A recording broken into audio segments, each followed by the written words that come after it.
Thanks to Brian who joined us earlier.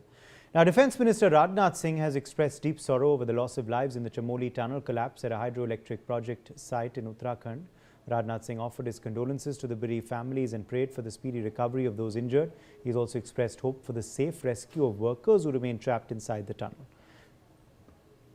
So these are the updates that we are tracking for you. The Defence Minister now has given this statement. He has expressed deep sorrow over the loss of lives in the Chamoli tunnel collapse at a hydroelectric project site in Uttarakhand. Rajnath Singh offered his condolences to the bereaved families and also prayed for the speedy recovery of those injured.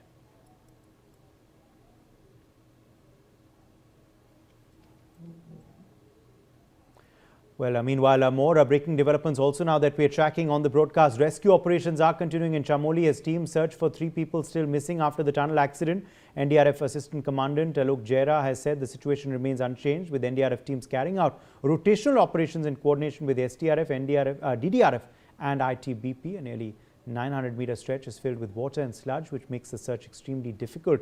Visibility underwater is also very low, forcing rescuers to conduct a manual search operation. वही स्थिति है। उन 3 लोगों को अभी भी search कर रहे हैं और हमारी यहाँ पर अभी टीमें फ्रिक्वेंटली चेंज हो गई हैं। एक टीम हमारी बाहर रहेगी, एक अंदर जाएगी। हमारी 3 टीमें यहाँ पर वो रोटेट होकर प्रदेश का रिक्रूट हो सके, यही कार्रवाई है। खास सभी कोऑर्डिनेशन में है, एनडीआरएफ है, एसडीआरएफ है, डीडीआरएफ है, प्लस आईटीबीपी है। अभी जो है सभी कोऑर्डिनेशन से अपना कार्रवाई है। एक बहुत बड़ा एरिया, ऑलमोस्ट 900 मीटर का एरिया है, जो पानी से भरा हुआ है। ठीक है, उस पानी के नीचे जो है स्लजरी एंड प्लस उसके साथ सरिया एंड ऑल इस तरीके से स्टफ नहीं है। तो उसके कारण जो है वो 100 मीटर 900 मीटर का जो एरिया है उसमें सर्च करना जो बहुत टफ हो रहा है, क्योंकि पानी है और we don't have that type of equipment की जिससे जो है क्लियरली देख सके। तो हम क्या फिजिकल सर्च के थ्रू देख रहे हैं। तो एरिया बड़ा है, प्लस विजिबिलिटी नहीं है कि पानी क्लियर नहीं है, पानी के नीचे कैसा हो क्या है।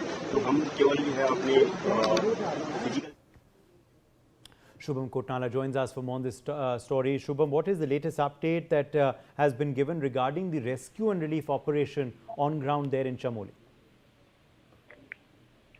बिल्कुल देखें तो इस वक्त अभी रेस्क्यू काम चल रहा है और 3 लोगों के लापता होने की बात अभी फिलहाल तक सामने आई है।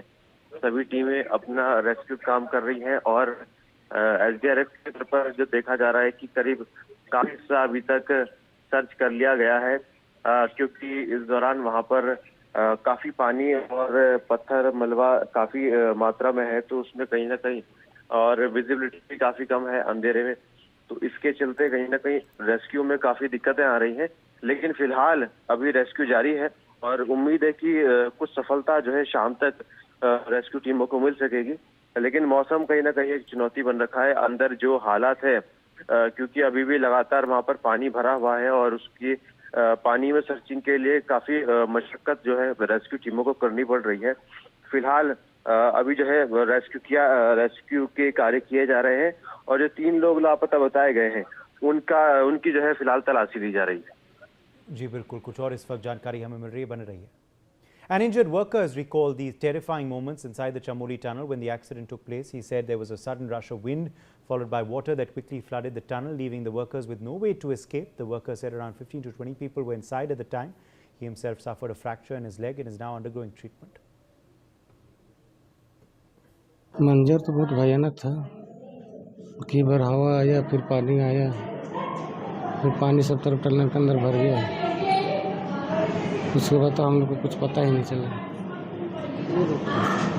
वही करीब 14-15 आदमी थे, टोटल 20-22 हो सकते हैं।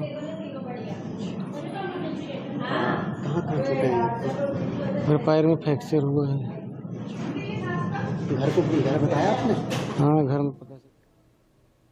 Shubham Kotnala continues to be with us. Shubham, one of the injured workers has spoken with the media. What has he said on what happened when that horrific collapse happened in the tunnel?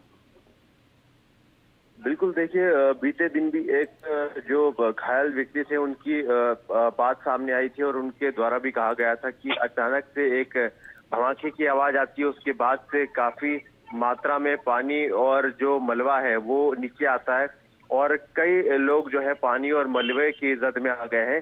इसी के चलते जो है 7 लोगों की जो है मौत भी हुई है। और जो अभी हाल ही में जो बयान एक घायल व्यक्ति ने दिया है उसके द्वारा भी वही कहा गया है कि टनल में जो एक पॉइंट था वो कहीं ना कहीं डिस्ट्रॉय हो गया था और टूट गया था। उसके चलते ही वहां से भारी मात्रा में पानी और साथ ही साथ जो कीचड़ है, गाद है, मट्टी है, वो कहीं ना कहीं नीचे टनल में आ गई और टनल में भरने लगी। उसी के चपेट में आकर कई मजदूर जो है उसकी चपेट में आए। हालांकि काफी मजदूरों को, 1 दर्जन करीब मजदूरों को बचा तो लिया गया है, लेकिन उनकी भी हालत फिलहाल जो है अस्पताल में उनका इलाज चल रहा है। और करीब जो है आधे दर्जन ऐसे मजदूर भी सामने आए हैं जिनकी मृत्यु हो चुकी है। फिलहाल अभी जो बाकी हैं काफी उनकी तलाश भी की जा रही है, क्योंकि अभी भी जो है काफी पानी सुरंग में भरा हुआ है और जो मट्टी है, गंदा पानी यानी कि मलबा, तो वहां पर रेस्क्यू टीमें फिलहाल पहुंची हुई हैं। तो कहीं ना कहीं जो मंजर रहा काफी ज्यादा भयावह रहा। और सबसे बड़ी बात यह है कि अंदर की जो कंडीशन है वो काफी ज्यादा मुश्किल है, क्योंकि विजिबिलिटी भी काफी कम है। ऐसे में कहीं ना कहीं मजदूर जो मदद मांगने की गुहार लगा रहे थे उनको भी जो है काफी मुश्किलें आई, उन तक टीमों को पहुंचने में मुश्किलें आई। तो कहीं ना कहीं इन मुश्किलों के बीच में कुछ मजदूर बचा तो लिए गए हैं, लेकिन कुछ जिंदगी की जंग हार चुके हैं। जी बिल्कुल, शुक्रिया शुभम हमारे संग जुड़ने के लिए। Shiromani Akali Dal Chief Sukhbir Singh Bahadur has given his first reaction after surviving